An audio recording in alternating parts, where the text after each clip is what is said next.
dans l'immensité brûlante de la savane africaine, là où l'herbe danse sous le vent et où le soleil embrase l'horizon, un regard domine tout, un regard calme, puissant, ancien.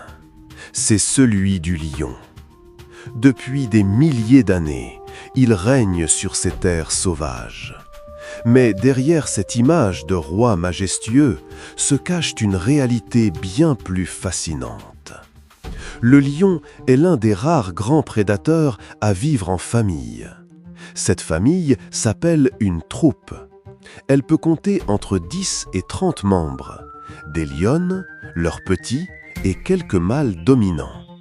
Mais dans ce royaume sauvage, ce sont souvent les lionnes qui sont les véritables stratèges. Silencieuses, patientes, coordonnées, elles chassent ensemble. Leur cible peut être un zèbre, un gnou ou une antilope rapide. Dans la savane, la chasse est un art, un mélange de patience, de précision et de stratégie. Car ici, une seule erreur peut tout changer. Quand la nuit tombe sur la savane, un son profond traverse l'obscurité. Le rugissement du lion. Un cri puissant, capable de résonner à plus de 8 km.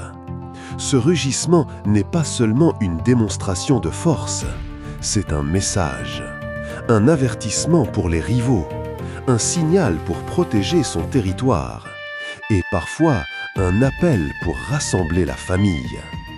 Mais être roi dans la savane n'est jamais garanti, car les jeunes mâles grandissent, ils deviennent plus forts, et un jour, ils reviennent pour défier le roi actuel.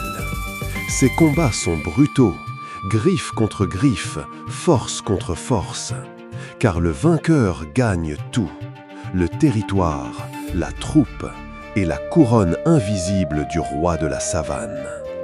Mais aujourd'hui, même le roi des animaux fait face à un ennemi inattendu, l'homme.